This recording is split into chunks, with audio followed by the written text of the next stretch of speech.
Hey there, Rebus Forever here. Since I've spent a little bit more time playing with this game, I thought I'd cover it a little bit more, seeing as it did so well last time. As a little lad, I spent a lot of my time riding bikes with buddies. I have contemplated buying a bike over the last few years. In many ways, Descenders has been a massive boon, as the brutal crashes and violent body-shattering impacts have firmly disavowed me of any such notion, thus saving me the cost of a bike, but sadly consigning riding a bike, in my mind, to the list of high-danger activities I restrict to the sort of people who wear no-fear clothing in public, turning what could have been a healthy form of exercise into an unachievable fantasy akin to the way CNC lets you become a general, or Populous a deity, or in GTA, to go outside. So if you like brutal crashes without a year and a half of physical therapy, riding so fast that on some tracks time dilation starts to become a factor, at least that's my excuse for the time I've lost playing, with collisions so hard you will make CERN scientists jealous, or if you just wanted to be put off of riding a bike for the rest of your life, then Descenders might be the game for you. Descenders is a high-speed, downhill, arcadey crashfest mountain biking game, featuring insane jumps, high speeds, radical stunts, and less new metal on the soundtrack than I would have anticipated. Descenders is a very accessible game. You can play for a quick race or free, or else sit down and try and complete a season. You've got yourself a roguelike setup, with each run lasting until you have smeared yourself across too many items of scenery, or else manage to complete a run which consists of choosing your path to the boss track on 4 individual environments. Convenience unlocks will allow you to start runs from later environments after beating the previous boss track 3 times. These advantageous head starts come at the expense of not gaining per run crew that provide various benefits that make the latter tracks a touch easier. The tracks are all procedurally generated, so expect replayability there at the expense of never having a favourite track, and the tracks potentially feeling aesthetically bland, bereft of tailored design or unique in any particular fashion. The game features a standard mode with 4 environments to begin with. Complete enough of these and you unlock 4 more. Free rides, daily challenges, and a casual lobby to arrange some online games. There is a sort of multiplayer with most of the races, but with more of a drop-in, drop-out element, with random people who may or may not be in the next track. I don't really understand how it works, but it feels more like it gives the impression of the game being online, more so than it actually generating any of the feelings or sense of competition that real online creates. It's probably better to have it than not, even if it bears all relation to real online play as a Domino's advert does to real food. To motivate the player to progress, aside from the solid gameplay, there is a huge range of superficial items to unlock, also sponsors to appease, so far seemingly to also gain more superficial items. As stated, each environment in Descenders will force you to choose a path to the boss track, with a limited amount of time each day to race, giving you the option to rack up the XP, or else aim straight for the boss track and raw progress.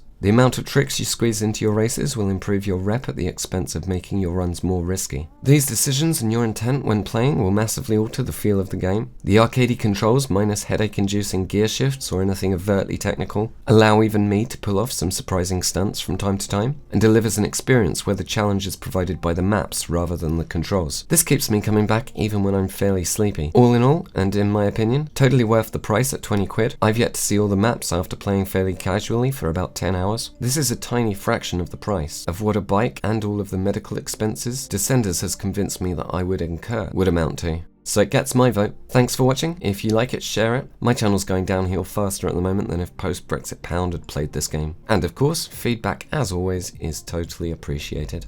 Bye bye for now.